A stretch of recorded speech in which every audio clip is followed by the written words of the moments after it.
Di malilimutan, gintong alaala ng ating pagsasama. Sa hirap at ginhawa, sa lungkot at saya. Salamat, salamat, salamat sa RPN.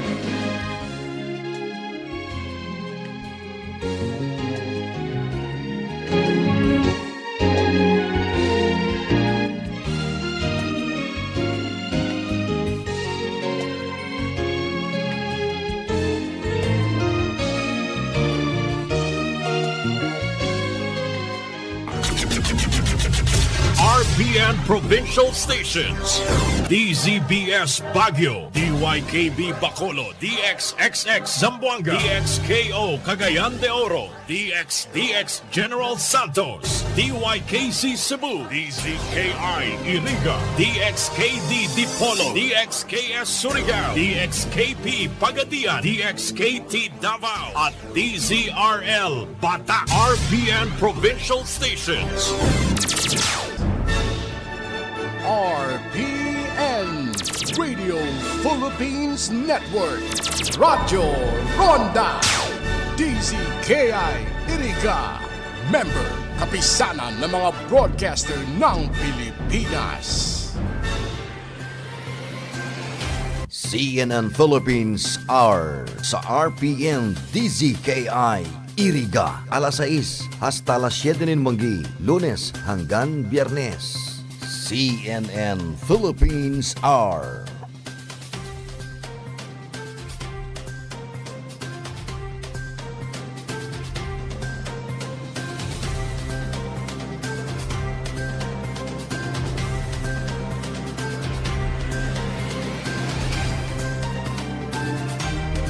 Senator Ronald Bato de la Rosa has filed a certificate of candidacy for president. De la Rosa said that he accepted the nomination because the party told him that they could no longer find anyone or a standard bearer who could continue the legacy of President Rodrigo Duterte. De la Rosa, however, said that he is open on the possibility of Davao City Mayor Sara Duterte replacing him. But De la Rosa also defended accusations or claims that he is making a mockery of the election process. Let's listen in. Look like a mockery to you?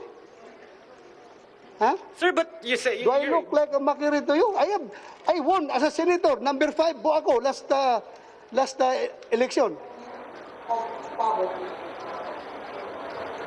Also earlier, President Duterte showed his full support to the PDP Laban senatorial slate to file their COCs this afternoon. It includes Chief Presidential Legal Counsel Salvador Panelo, Agrarian Reform Secretary John Castriciones, the ICT Secretary and former Senator Gringo Honasan, Presidential Anti-Corruption Commission Chairman Greco Belgica, and House Deputy Speaker Rodante Marcoleta, as well as Robin Padilla and broadcaster Ray Langit. Mocha Uson also filed their COC for party list representative under Mocha or Mothers for Change party list. The president did not give a speech and immediately left after endorsing and taking photos with the PDP Laban bets. In the meantime, Senator Kiko Pangilinan also filed his COC for Vice President this morning. He was accompanied by Vice President Lenny Robredo. Former Ifugao Representative and Liberal Party Vice President Teddy Bagilat also filed his COC for senators. Meantime, Senators Win Gatchalian, Laila De Lima, Richard Gordon, and former Vice President Noli De Castro also filed their COCs for senators. The race for party-less groups also heats up with star-studded aspirants Nora Honor, Carla Estrada, and party list led by actor Tom Rodriguez filed their COCs. Overall, the Commission on Elections said that the week-long conduct of COC filing nationwide was peaceful, but it ain't over until it's over because the substitution period is still until November 15. Back to you, Pia. Tristan Odalo there reporting. Davao City Mayor Sara Duterte again rejects calls to run for president. In her latest post on Facebook, the presidential daughter thanks those who express their support, but says she is, quote, presenting myself to the Davaoenos as mayor for the third and last time in my life as a politician, unquote. The mayor is also calling on the public to work together for honest, orderly, and credible elections during the week-long filing of COCs in Pasay. Her supporters, donning green, have gathered outside Sofitel's Harbor Garden tent. They include a group of barangay officials from Davao City who flew into Manila earlier this week. For Presidential Chief Legal Counsel and senatorial aspirant Salvador Panelo, it's not yet too late for Sara Duterte. Hindi na lahat nananalangin na dumating siya. O, meron pa naman November 15 kung hindi dumating ngayon. So maasa tayo na substitution yung gagawin? Maraming umaasa na sana'y magbago ang kanyang isipan. Pero as of now, wala po tayong info kung Sa ngayon, ang alam ko nasa Maynila siya, hindi siya tumuloy ng Singapore. Hindi ko alam kung nagdarasal pa ang taong bayan.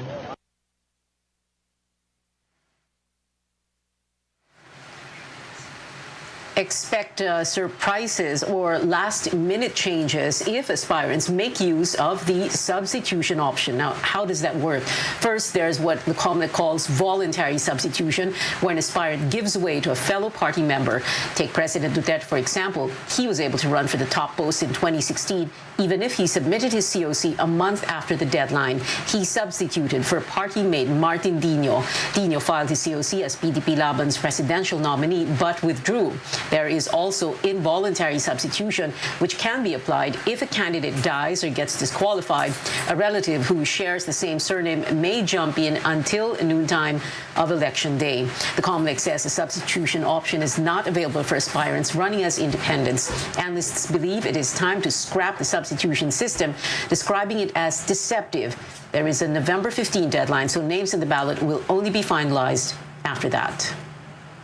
You're fooling the people. You're lying to the people. From the very beginning, you know what you want to do. And then you just pretend that you've changed your mind. The COMELEC says it will issue a tentative list of COC filers this October 29th. Now, the opposition tandem has been revealed. Vice President Leni Robredo picks Senator Francis Kiko Pangilinan as her running mate. But what made her choose Pangilinan, and why is she running as an independent? Our senior correspondent, Anjo Alimario, gives us details. It's official. Vice President Leni Robredo and Senator Francis Pangilinan are the faces of the opposition in next year's elections. Facing the media for the first time, Robredo explained why she chose Pangilinan. Unang-una, matagal na kami magkasangga sa laban. Pangalawa, shared yung aming mga paniniwala, mga prinsipyo, mga aspirations para sa bayan. Paano namin dadalhin yung bayan? Pangilinan turned emotional as he accepted Robredo's challenge. Ang pangarap ko para sa bayan, sana all may trabaho at maayos na kita. Sana all may sapat na pagkain sa mesa. Sana all may bakuna. Sana all ligtas sa sakit. Sana all may sariling tahanan.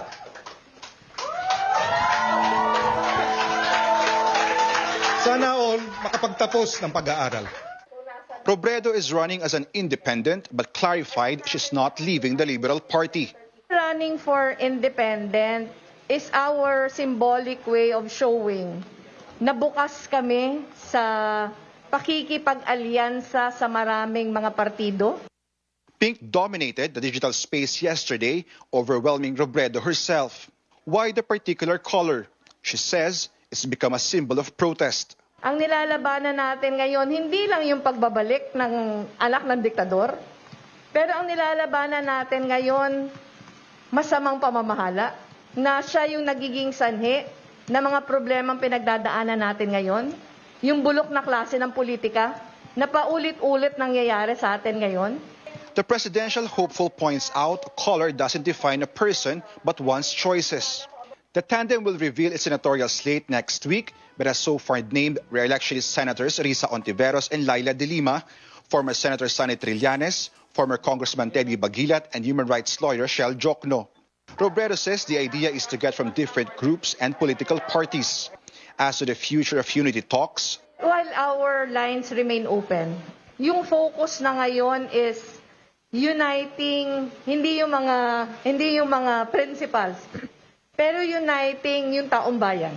Robredo admits Isko Moreno's stance on the Marcos family, in a way, affected her decision to run, stressing that the Marcoses are non-negotiables for her. Moreno has said he admired the late dictator at some point for being a visionary, but added that martial law must never happen again. Last year, President Duterte threatened Robredo that he'll make her presidential run a nightmare. Her response, it's no longer her problem. She also tells the president to just focus on the pandemic. Anjo Alimario, CNN Philippines.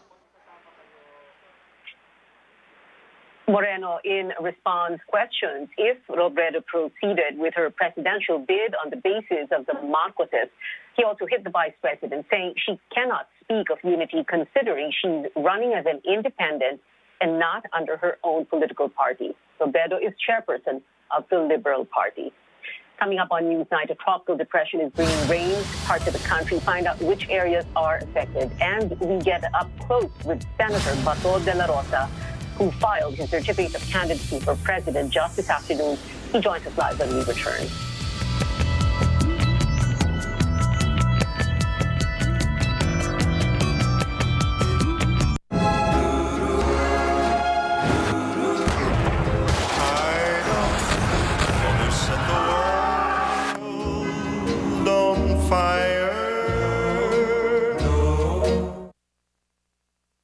Gumagaan ang inuman pag sunbiglay. Hoy, musta? Ako, stressed sa work, kaya ini-imagine kong nasa beach ako. Tapos ng mabigat na araw, mag-inuman with friends and sunbiglay. Ulitin natin to. Ang alin? Mag-imagine? Hindi, mag-inuman. Sunlight.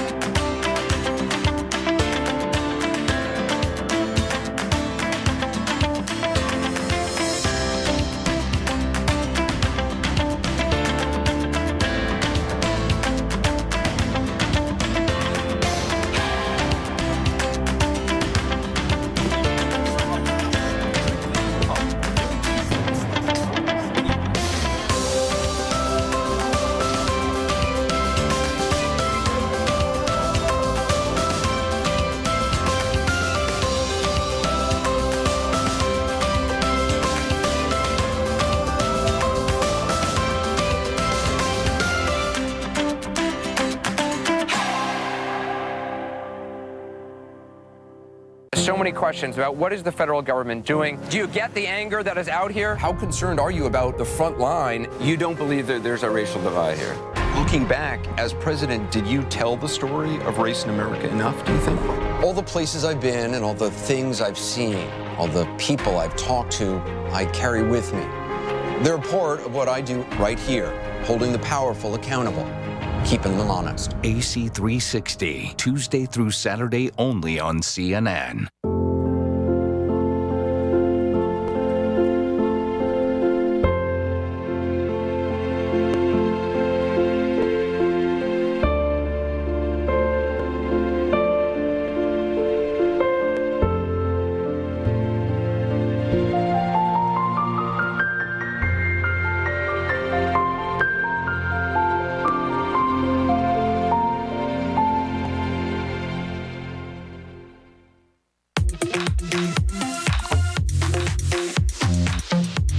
We're back.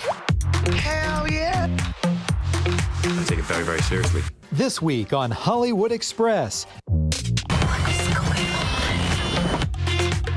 F9 is already a record breaker. It's very humbling to watch them and be able to take advice from them. A magical reunion is in the works. Every night, we take a hard look at the stories and provide you with multiple points of view from here and around the world. Now, we'll bring you more news you can use from the trading floor and the global markets, and bring you more news you can trust in business and finance. Buy, sell, hold on The Final Word, weekdays at 9 p.m. only on CNN Philippines.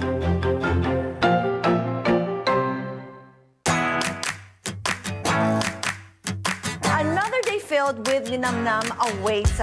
Amoy pa lang, it already catches my attention. The recipe is as easy as 1, 2, and 3. Gawin mo yan sa bite at siguradong hindi ka magkakamali. My verdict is wow. I can't wait to serve this to my family. It is so delicious. I'm Christine Jacob Sandejas, and welcome to Wholesome Meals, Better Life.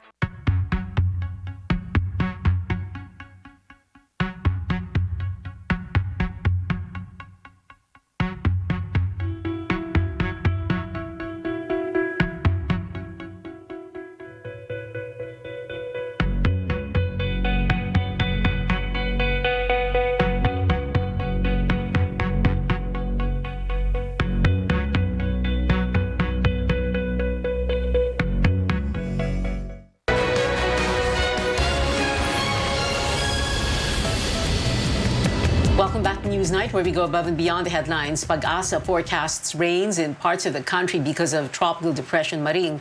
It was last spotted east of Catarman in northern Samar. The Weather Bureau says storm signals are unlikely to be raised and that Maring may weaken in the next 24 hours, but it may merge with a tropical cyclone still outside Philippine territory.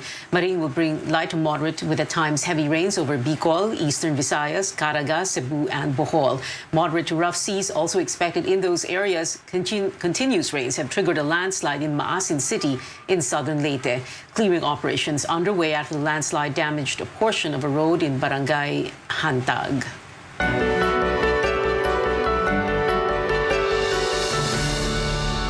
The Interagency Task Force gives the go signal for the shorter quarantine of inbound travelers. Its spokesman, Harry Roque, says those coming from green or yellow areas only need to undergo a 10-day facility-based and home quarantine from the original 14 days. But this is exclusive to fully vaccinated individuals. Roque says those unvaccinated or partially inoculated must still complete the 2-week quarantine. The same applies to travelers whose vaccination status cannot be validated.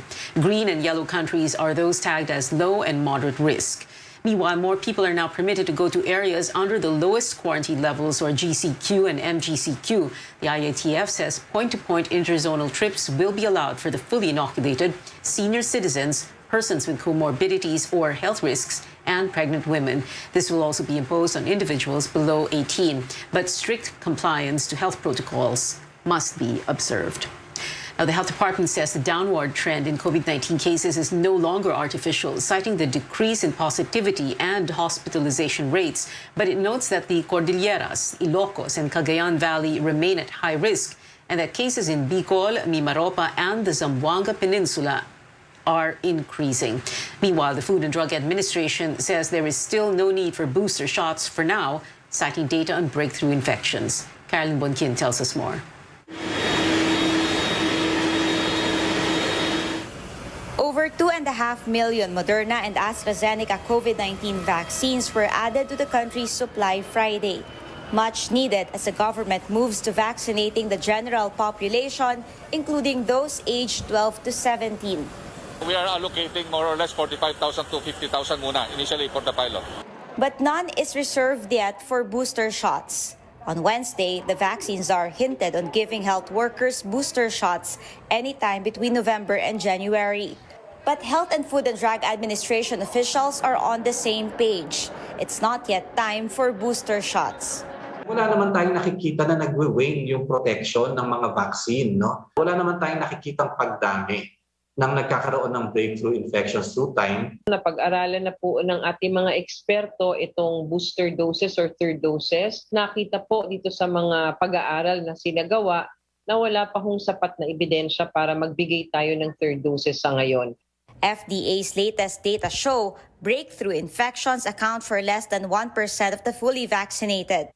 516 COVID cases and 14 deaths out of 20 million. Majority had Sinovac and are age 18 to 39. Kaya yung nakikita rin naman natin breakthrough infection, reflective din naman no, on the proportion ng vaccines. Walang namamatay dito sa 18 to 39 age group ng mga vaccinated. Kahit 5% lamang yung senior citizens na nagkakaroon ng as percentage of the breakthrough infections, all the deaths are almost coming from the senior citizens. This is only based on community reports to the FDA. Breakthrough infection refers to COVID infection 2 weeks after a person completed the vaccination. The Health Department says it also did a survey among 10,000 health workers. While 90% wanted a booster, only half are willing to take it without experts' recommendation. Hindi sarado ang ating, hindi tayo sarado sa booster. We also would like to recommend that, but we need to complete the evidence. Several countries like the US already give booster to people with compromised immune system. There were already reports of waning efficacy of vaccines like Sinovac, Pfizer, and AstraZeneca at about 6 months. If that's really the case, infectious diseases expert Dr. Regine Solante tells CNN Philippines there could be an uptick on breakthrough infections by the end of the year. Caroline Bonkin, CNN Philippines. Government officials are upbeat on the continuous arrival of COVID-19 vaccines. The vaccine czar says the country is receiving about 1.4 million doses every day. Officials are urging local governments to encourage constituents to take the vaccine. Here's what Carlito Galvez had to say about calls to let LGUs purchase their COVID-19 shots directly from manufacturers.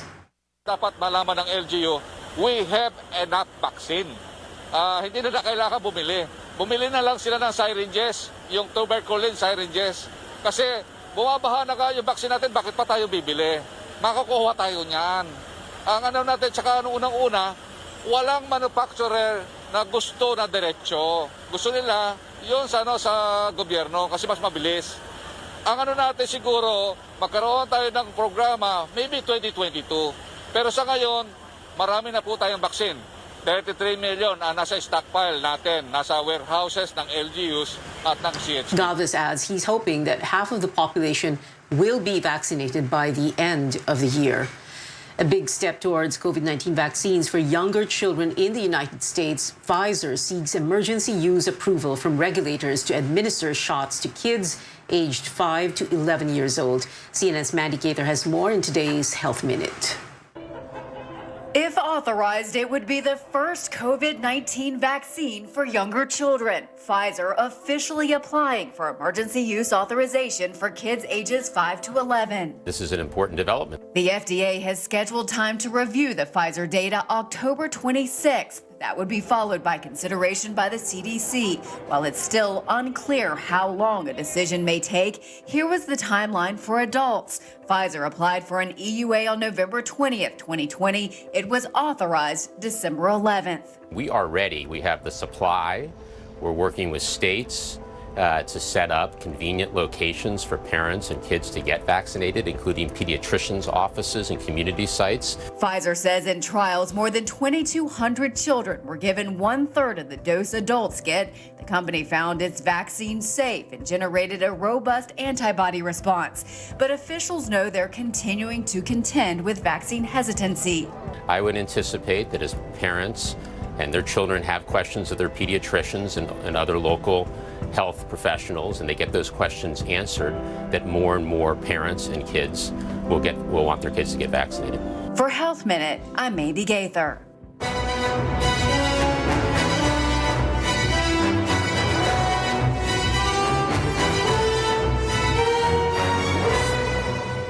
Updates now on the last-minute additions to hopefuls for local posts here in Metro Manila.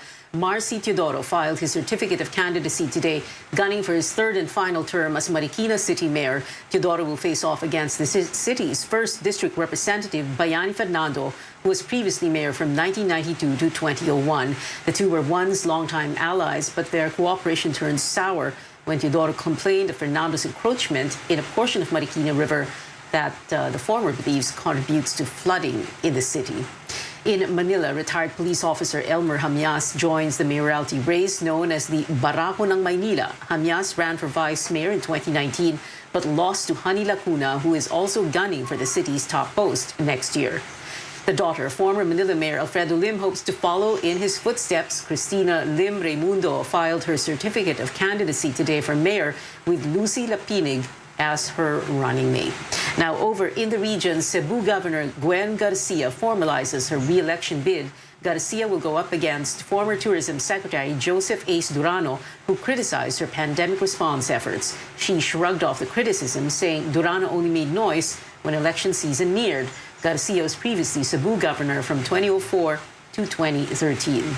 In Albay, Legazpi City Mayor Noel Rosal will run for governor of the province. Rosal will challenge incumbent Governor Al Francis Bichara, who is running for his third and final term. Rosal's wife, Geraldine, also filed her COC, aiming to succeed him as mayor. When we return and up close with presidential aspirant Senator Bato de la Rosa, we'll be right back.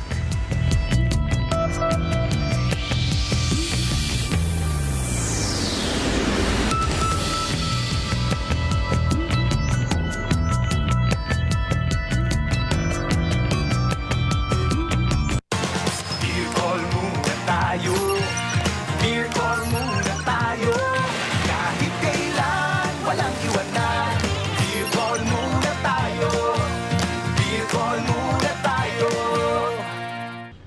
Nagsimula sa isang pangarap. Ako na po, ma'am. Ika'y tutulungang ibahin ang buhay na nakasanayan. Naka 24 months ka na sa pag-ibig. May panghulog na ako sa motor.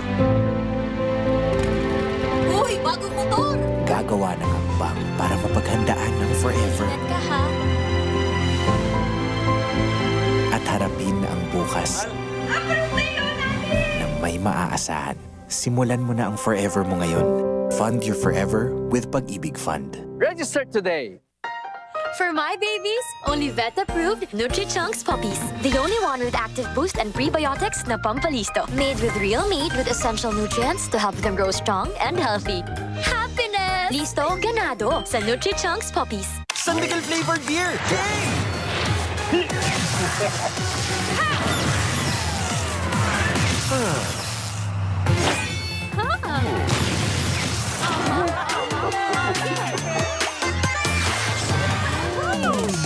Ang magmahal sa kaaway, mas matamis ang buhay.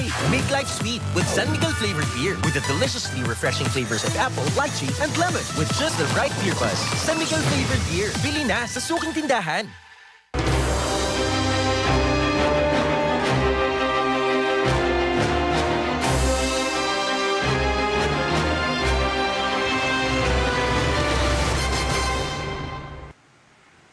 Welcome back to CNN Philippines. I'm Pia Honteveros. Going back to our top story, Senator Bato de la Rosa is gunning for the presidency in a surprise move on the last day of the filing of COCs. De la Rosa will be running under the ruling party, PDP Laban.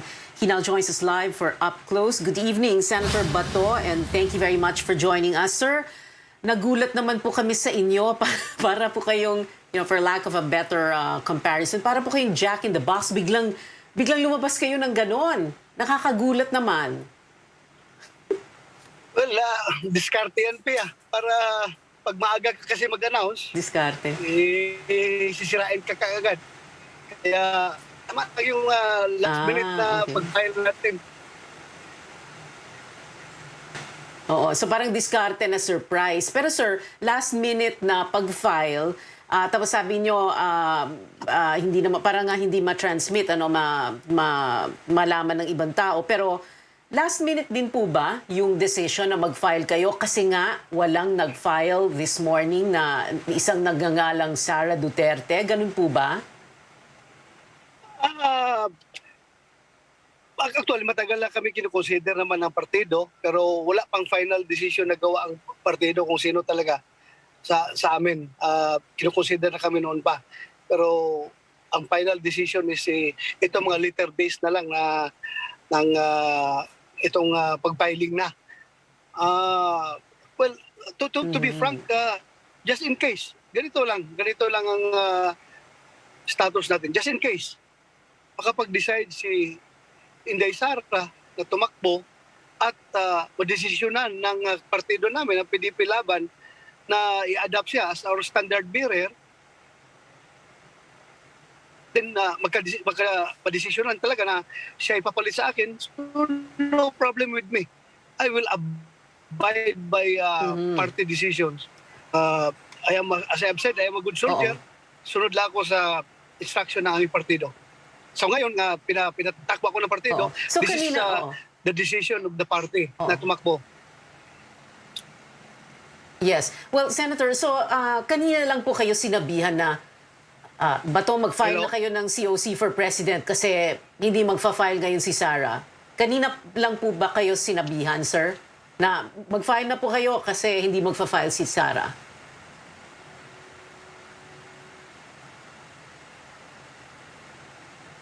To be frank, Senator Bato? Hindi naman kanina lang. May mga usapan na kami kung pwedeng ako ang tumakbo as standard bearer ng aming partido. Hindi naman right away, kanina lang. Okay. Pero sir, ang problema lang po, paano po yung rules on substitution? Because ang kailangan po ata, miyembro din ng partido. Si Mayor Sara ba is a member of the PDP Laban? Hindi po ba siya ay miyembro and, a leader of the hugpong ng pagbabago? And if that is the case, paano po yun? Paano po siya magsa-substitute for you if, like you said, you're standing in there, and if she decides na gusto niya tumakbo, you will step aside. So how is that going to happen kung hindi po siya member ng PDP Laban? May proseso naman na gagawin niya, no? But again, mahirap pangunahan si Mayor Inday. Depende nga kung gusto niyang tumakbo under the PDP Laban Party.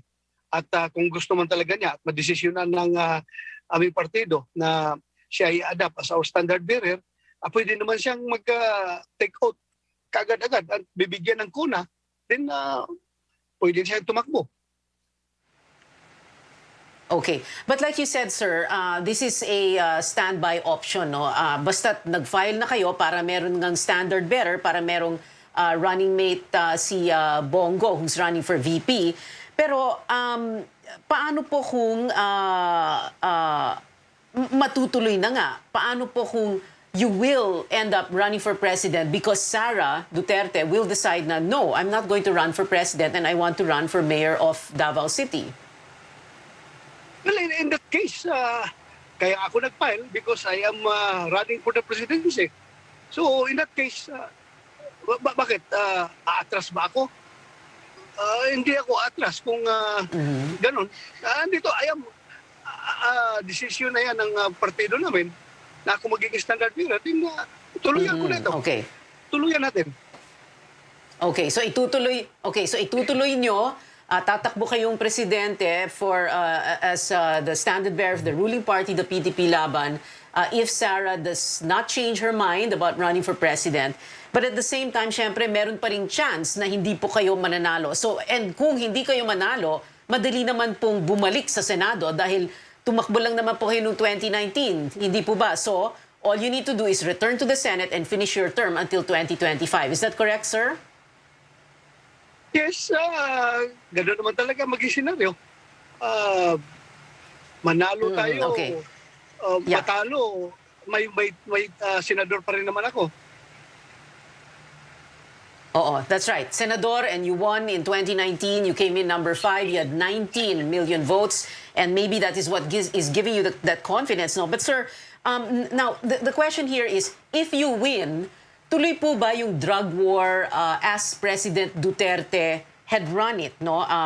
When you were Chief PNP, you were the first Chief PNP of President Duterte from 2016 June hanggang 2018.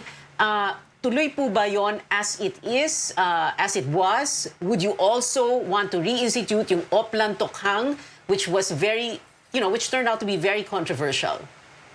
Well, alam mo, Pia, the reason why our party made the decision for me to run, dahil ang sabi nga ng aming partido is that walang ibang pwedeng makapagpatuloy sa legacy ng Duterte administration, kundi ako, yung droga, laban sa droga, yung sa krimen, sa corruption, sa terorismo, sa anti-insurgency. Ako ang napusuan na, napili nila na magpapatuloy. So, kung suswertehin tayo, ituloy natin yan. Yung problema sa NPA, pilitin natin matapos yan. Yung problema sa droga, pagsisikapan natin kung merong mga kailangang i-refine, refinement na gagawin sa ating mga policies, din gagawin natin yan. Basta hindi tayo hinto sa ating laban sa droga, krimen, insurgency, terorismo at korupsyon. Kasi yan naman ang rason bakit ako pinili ng partido para ipagpatuloy ang nasimula ng ating Pangulong Duterte. So tuloy ang Oplan Tokhang, tuloy ang the fight against the communists to defeat the communist insurgency, tuloy ang NTF-ELCAC, for example, which is another very controversial feature of the Duterte administration. Pero tuloy pa rin po yung ICC probe, hindi po ba? Is that something on your mind at the moment, Senator Bato? Well, Pia, hindi naman siguro ako masabi natin na walang bayag. Ginawa namin yon para sa kabutihan ng ating bansa, para matahimik ang ating bansa, para ang mga anak ninyo ay makakapaglakad sa kalsada ng hindi namumulistya, para makatulog kayo ng mga himbing tuwing gabi. na walang akyat bahay na akyat sa bahay nyo na under the influence of drugs. Ginawa namin yun. So, kung meron man kami kakaharapin na problema, well, andito ako, hindi ako tatakbo. Haharapin ko yan. May bayag tayo, ginawa natin yan, so harapin natin yan. So, ganun lang po yun. Okay. Senator Bato, maraming nagsasabi yes, na mali yung... Kung maraming nagkikriticize na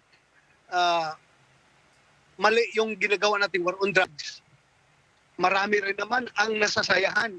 Marami rin nagpapasalamat sa ginawa nating war on drugs. So bakit natin ihinto? Okay. Well, Senator Bato, of course, bukod sa malaking problema sa drugs, sa drug war sa Oplan Tokhang, meron pang isa pa pong napakalaking problema, sir, and I hope you can still hear me, yung pandemic, no? But we're going to continue this discussion in just a bit. Babalikan po natin si Senator Bato de la Rosa after the break. We'll be right back.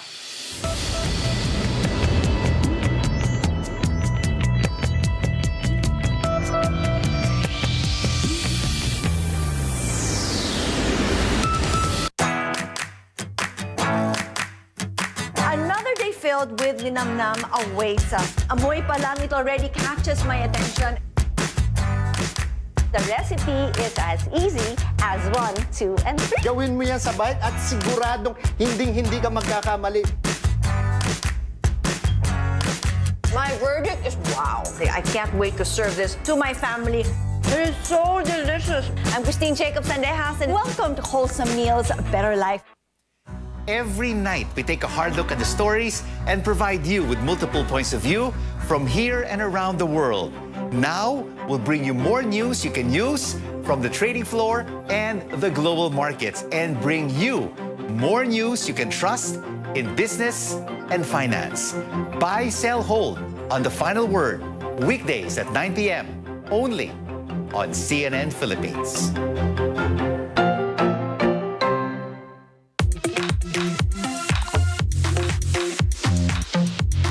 We're back. Hell yeah! I take it very, very seriously. This week on Hollywood Express. F9 is already a record breaker. It's very humbling to watch them and be able to take advice from them. A magical reunion is in the works.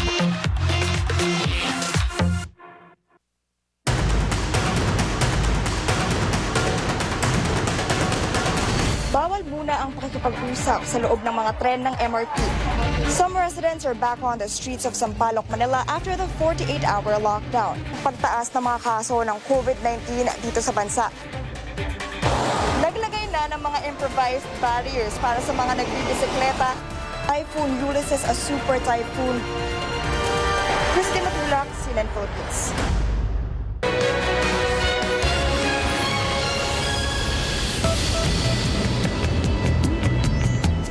Welcome back to CNN Philippines. You're still watching our up-close segment with former Senator Bato de la Rosa, who just this afternoon filed his certificate of candidacy to run for president under the ruling party, the PDP Laban. Senator Bato, kanina ang tanong ko po, syempre malaking problema yung drug war, the war against crime also, but ang pinakamalaking problema na talagang the next administration will have to take the bull by the horns, so to speak, is the pandemic. So ano po yung plano ninyo para sa pandemya? Paano po yung government response to the pandemic, Senator Bato? Well, gagawin natin yan para makarecover tayo sa epekto ng pandemic. Kung papalarin man, dapat kumuha tayo ng magaling na economic team natin para siguradong maganda yung mga gagawin natin programa. Yun po ang ating gagawin. Hindi tayo kukuha ng mga economic team na mahina. Dapat yung malalakas para gaganda yung takbo ng ating bansa economically. As I have said, hindi ko forte yung ekonomiya, hindi ko forte yan, pero I'm willing to listen to advisors. Okay, so a team of very good economic experts. Paano po yung health experts, sir? Or you would hire, you would get Francisco Duque to be your health secretary again. Same team ngayon. Para bang yun po ba yung kukunin nyo para i-handle yung pandemic? Hindi naman si Duque lang ang magaling. Marami pa naman dyan. So, pwede naman siguro tayo kumuha ng magagaling na health experts na para tumugon sa problema ng pandemya, di ba? Okay. Senator Bato, I remember the day after the elections na interview ko po kayo and tinatanong ko po, you said that kung merong, and I paraphrase, no, kung merong mga seminar dyan na pwede kong i-attendan, I will go to those seminars, etc. And, that kind of stuck to people's minds. No? So now the question is, if you're running for president, you filed COC for president, so ngayon pa lang, talagang puspusan na ang inyong paghahanda para maging Pangulo. You will really do everything in your power to prepare just in case you do run and you do win as president. Yeah, kailangan talagang mag-prepare ka. Pero Pia, you have to take note na yung sinabi ko na kailangan ko magpa-train dahil nga legislation is a new world for me. I have been with the executive branch of government in my whole life.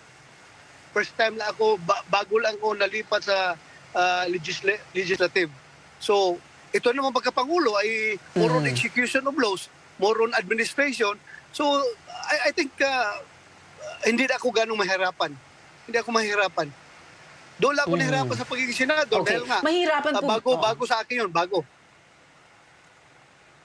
Oo. Mahirapan po ba kayo, Senator Bato? Halimbawa, President Bato na po kayo, no? Tapos, syempre, ang may Senado. Ngayon kasi, nag-iimbestiga ang Senado sa mga umano'y anomalya sa pandemic response funds, no? At sabi nga ni Presidente Duterte, ayaw niya na sumabak dyan yung mga cabinet officials niya. Is that how you will also handle the way the Senate is investigating the executive's handling of the pandemic response funds?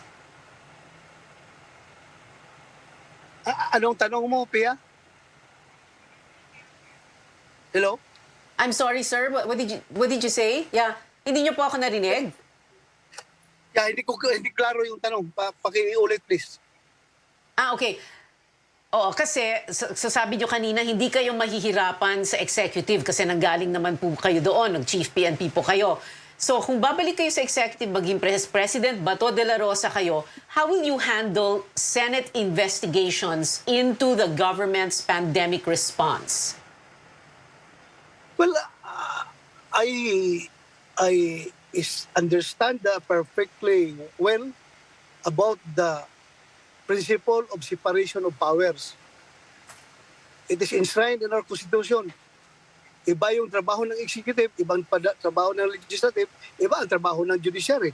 So, irerespetuhin ko yan, yung separation of powers. Kasi that is very important. Yung doctrine of checks and balances ay dapat mananatili yan. Kaya I know how to deal with it.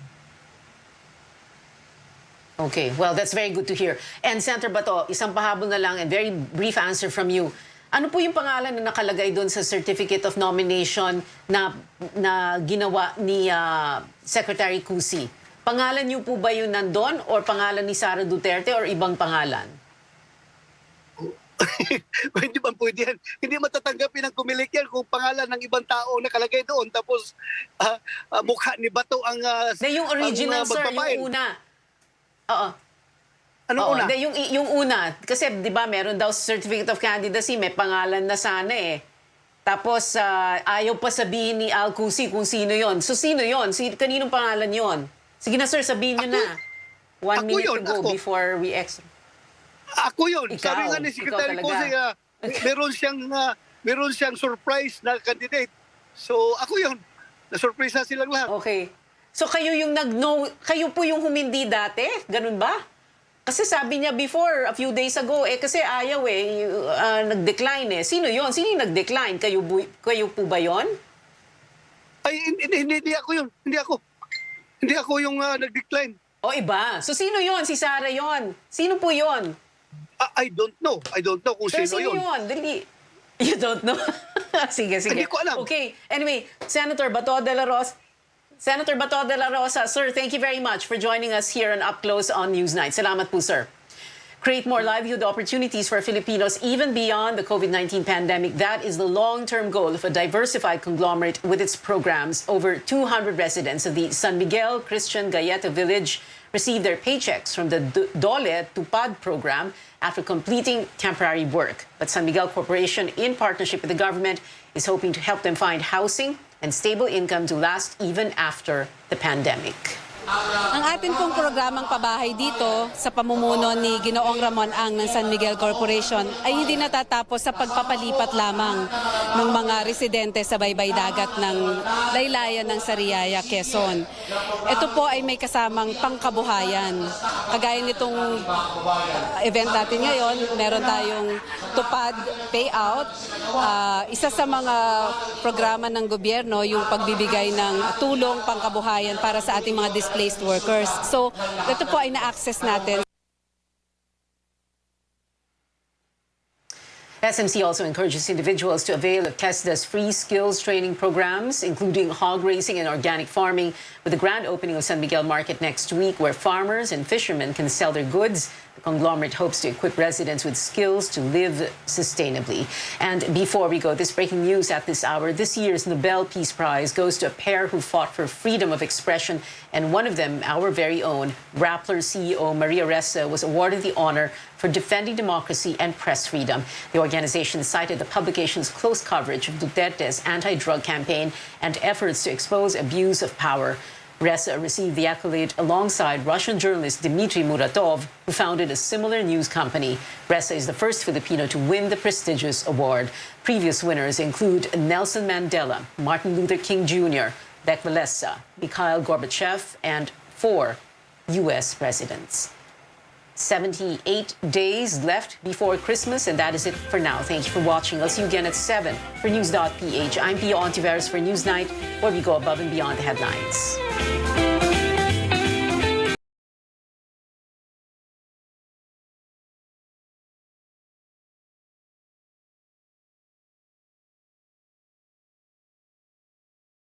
Program is brought to you by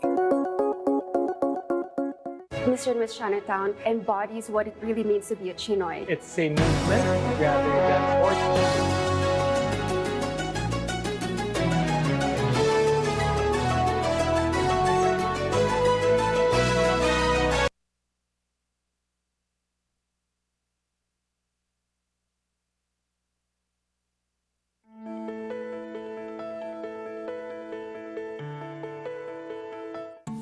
Many of us have heard about ADHD, Attention Deficit Hyperactivity Disorder. Initially first diagnosed in childhood, but it can last into adulthood. It's a mental health condition that affects on our capacity to focus, stay organized, and be reliable. This is why it's important to diagnose and treat the condition as early as possible. Let's welcome our guests for today. With us is Dr. Corazon Angela Cuadro. She's an adult psychiatrist from the Medical City.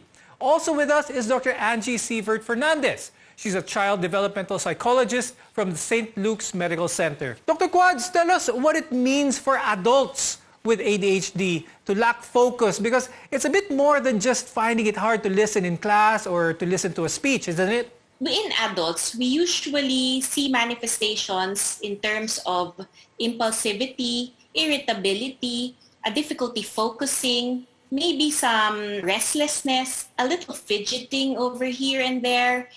So that's the typical presentation of ADHD in adults. And of course, in terms of how that manifests in the adult life, then that will be seen in occupational functioning, academic functioning, social, in relationships, in activities of daily living like managing of finances, chores around the house, the daily grind. Dr. Angie, could you tell us how it would manifest within a child? At what age would one expect this type of condition to be seen, and how would this progress? What is important for people to understand is just because makulit, malikot, doesn't mean may ADHD na agad. There are things that we have to be looking at also. Okay, how many of these symptoms do they manifest? They have to manifest as children at least 6 of the listed symptoms. Plus, it has to occur in 2 settings. Hindi lang sa bahay, hindi lang sa school, hindi lang sa parties, but at least in 2 settings, it occurs consistently. Okay? Kasi minsan, Dr. Freddy, may tendency na hindi nakafocus, malikot, ay may ADHD yan.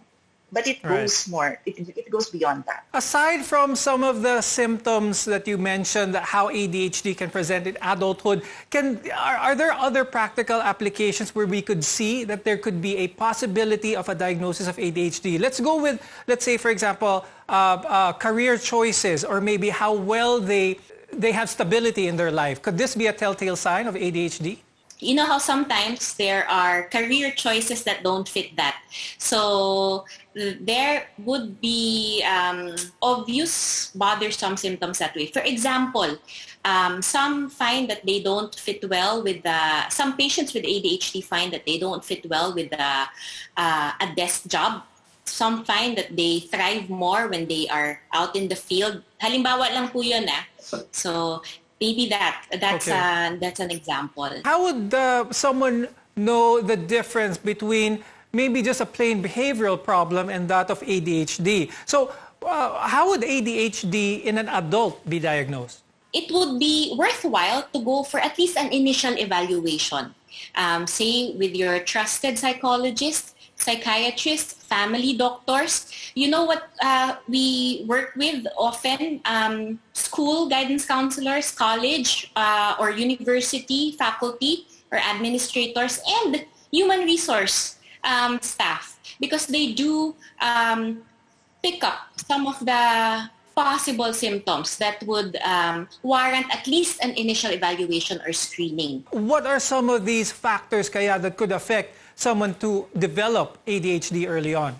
The research will tell us that genetics might be is a factor. There's a genetic link when it comes to ADHD.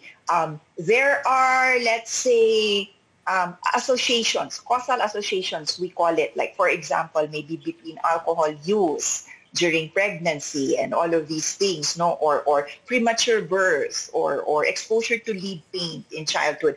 These are some things that may be causal, but are not definite yet. And when it comes to managing or lessening the exacerbations of the symptoms, Dr. Angie, would you say that it is somewhat more beneficial if the ADHD was spotted earlier? It's always best to diagnose it early. It's always best for early intervention to be provided to our children, because when the people involved in the care of the child have a better understanding that this is something the child has no control over, then it changes the way they relate to the child. Okay, and then it also teaches the child, when you catch it early, you can also make the child be aware of what are the difficulties that he is experiencing. What are these? You can tell them directly what they are. Then you can help the child manage it. Ang nangyayari kasi, Dr. Freddy, and over the years of working with children with ADHD, there can be damage done over the years if this is not caught early. So, for example, sasabihin, ang kulit-kulit, nakakainis talaga, hindi marunong sumunod, interrupt. And so the child gets name-called, the child gets ostracized. It can affect relationships. So imagine the impact of that on the child. If the child just thinks, siguro magulo lang ako, kung hindi niya alam. So there can be repercussions when it is diagnosed at a later age, and also because interventions are not provided. Now, symptoms of ADHD can make life difficult for the adults living with the condition. We'll discuss these challenges after a short break. Stay with us on MedTalk Health Talk. You're watching CNN Philippines.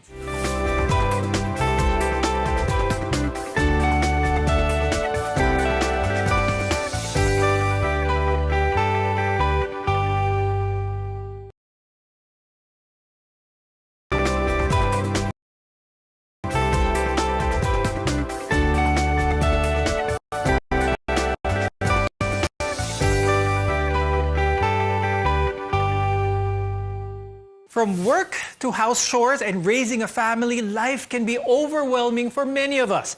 But these aspects of daily life can be an even bigger struggle for adults with ADHD.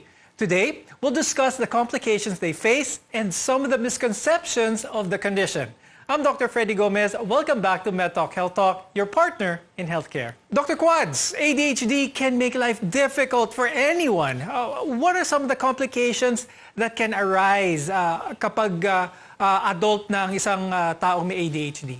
Children and adolescents and eventually adults, if they don't understand that the experience or the manifestations are actually symptoms of ADHD, they tend to grow up believing, feeling, thinking that they are inferior to their peers, to schoolmates, or to office mates, maybe even less behaved, less obedient, or pasaway. Parents may find it difficult initially to maybe think that their child may have ADHD. So are there some concrete red flags that they can look at? And one of those things is schoolwork. So what does the performance of a child with ADHD look like? If a child is predominantly hyperactive, the child will have difficulty staying place. The child will keep on moving. Okay? However, the child can still do some schoolwork. That means cognitive functioning is also still okay. And then they won't see it masyado as a problem. However, when we are working with children with ADHD, there are what we call comorbidities. Some things are likely to happen more with children with ADHD than others. And so what are some red flags? Learning disabilities, that can be one. Okay? Low, sort of like low self-esteem, the way they see themselves, more likely to develop mood disorders, for example, like being sad and depressed or being anxious. These are some things that we can look at also. Dr. Quads, let's clear something up, starting with a misconception that ADHD isn't a real condition. It is a medical condition. It is the most common neurodevelopmental disorder. And we do have diagnostic criteria like Dr. Angie mentioned. Now, another misconception is that many believe that people with ADHD just need to try harder. They think that because those with ADHD can hyper-focus on their interests, they can do so with other tasks if they really wanted to. Dr. Angie, could you explain this for us? I've worked with a number of kids now, and it really breaks my heart because they will say, but I'm trying. I'm doing my best and I can't. And we really have to listen to children. I think that's very important. Listen to your child when they say they're trying and they still can't do it. Because it's not for a lack of trying. It's because it's beyond their control. And when we talk about, Dr. Freddy, about hyperfocus, there are certain environments, there are certain situations that can be highly stimulating, certain activities that can be highly stimulating. And this is when hyperfocus comes in. However, if it's, let's say, the more mundane, less stimulating activities, that's where you see the distractibility really come to the surface. And that's when you're able to say, ay nako, wala, di makafocus. Now, another misconception is that kids will outgrow ADHD, but many adults are living with this condition. Dr. Angie, discuss this a little bit more with me. Is it possible if a child is diagnosed with ADHD, they can outgrow it? They do not outgrow ADHD. Again, we said it's a neurodevelopmental disorder. It's brain-based, it's biological. Once you have it, you live with it for life. However, the difference there would be the ability to manage it better. It may not ever go away. However, your capacity to manage it, to live a good life despite having ADHD, can happen. If you've been diagnosed with ADHD, you can learn to manage your condition and, better yet, thrive. More on this when we return. We want to be your partner for a lifetime of good health. Keep it here on CNN Philippines.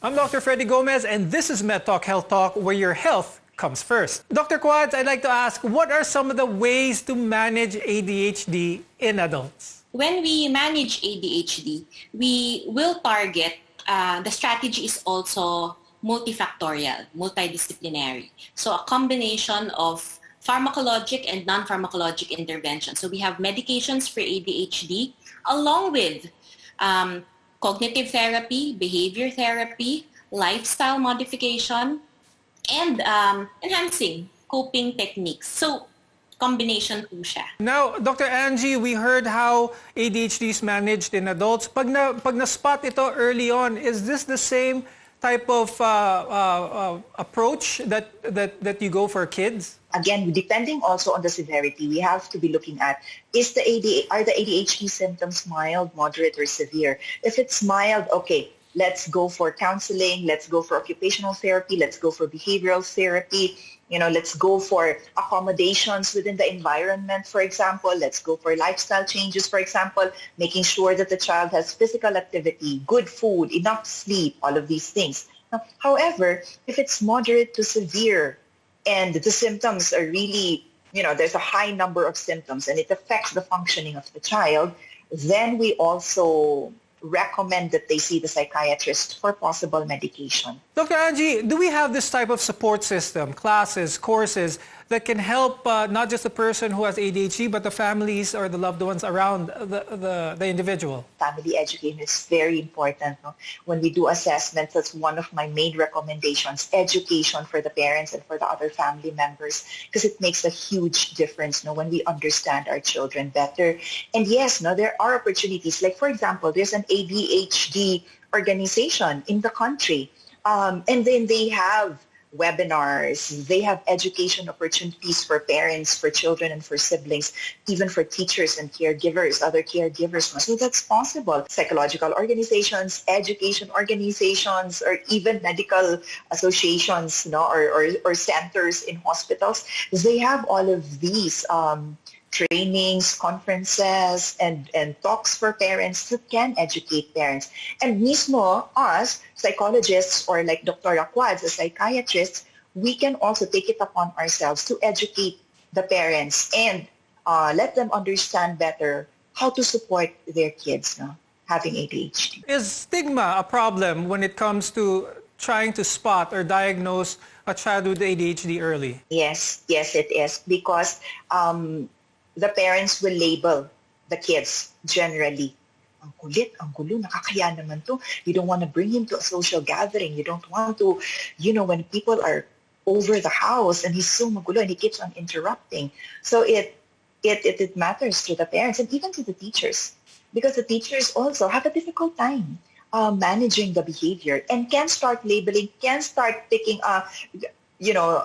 calling the attention of the child more often. Now let's talk about medication, because this can also be prescribed for adults with ADHD. And studies show that majority of adults with ADHD who take medication have big improvements in their symptoms. Dr. Quads, what are some of the different types of medication available for those diagnosed with ADHD? The most useful medications for ADHD are what we call stimulants. It might seem counterintuitive. Right. So why are we giving stimulants for a hyperactivity disorder? But that actually reflects our understanding of ADHD as a medical disorder. ADHD is not a matter of kulang sa focus or hyperfocus. It's precisely that. It's a hyperfocus, kulang sa focus. It's a dysregulation. Okay, or an irritability, yung likot. So generally, it's a problem with the regulation. So accordingly, in terms of medications, our stimulant medications or ADHD medications in general target to help regulate those cognitive functioning. Dr. Quads, are there any significant side effects that the viewers should be wary about when it comes to medications for ADHD? So you could imagine something like caffeine effect, palpitations, some disturbance with appetite. Okay, but Other than that, I would like to take this chance to address the most frequent concern with ADHD medication, which is are ADHD medications habit forming or addictive? While there may be that risk for addiction, especially with, say, for example, the amphetamine-like substances or stimulants, this risk is very, very manageable. Okay, especially because we work closely now with our patients, or our families work closely together.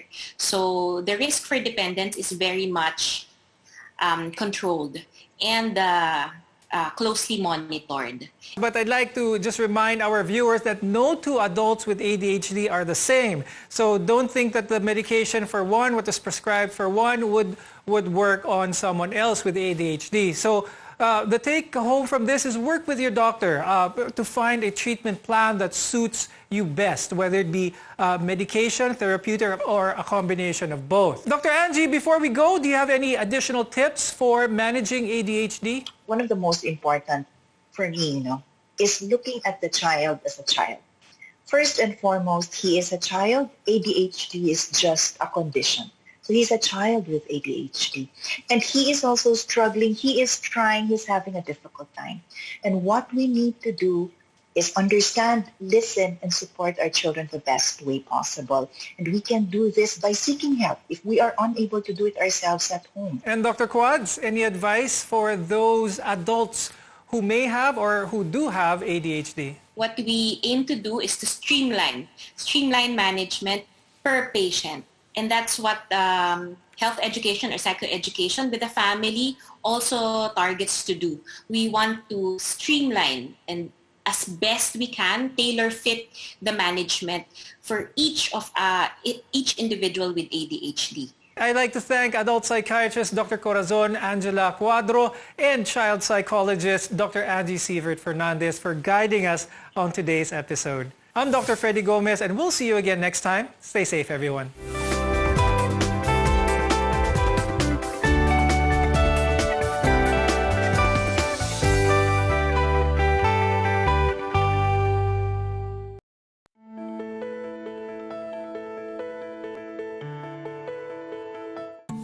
Many of us have heard about ADHD, attention deficit hyperactivity disorder. Initially first diagnosed in childhood, but it can last into adulthood. It's a mental health condition that affects a person's ability to focus, sit still, and control impulsive behaviors. As a result, one's quality of life can be affected. But with proper education, treatment, and support, adults living with it can manage and thrive. On the program today, we'll discuss how to diagnose ADHD, its misconceptions, and how to manage it. I'm Dr. Freddy Gomez, and this is MedTalk Health Talk only on CNN Philippines. Congressman Alfredo Igarbin Jr. paagi sa oportunidad na makabaton sa educational assistance bilang suporta sa akon pagaklase sa kolehiyo. Kag ini magiging paagi na matupadan akon pangarap kag mabuligan ang akon ginikanan. Sana damupan iyo mabuligan. Mabuhay ako Bicol Party List. Ako Bicol Party List.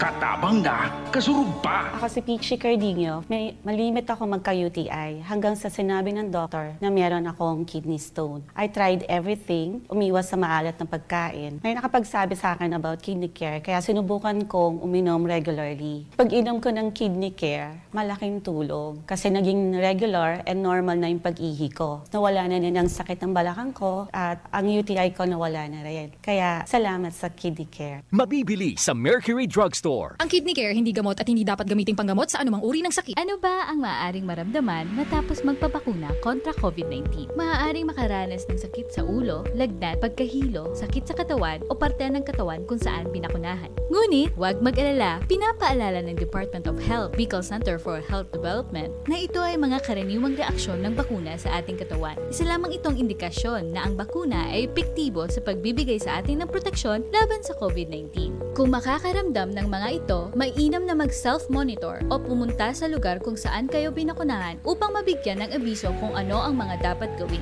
Suportahan ang Bida Vaccination, maging rest bakuna para protektado laban sa COVID-19. CNN Philippines Hour sa RPN-DZKI-IRIGA alas 6 hasta las 7 ng manggi, Lunes hanggang Biyernes. CNN Philippines Hour.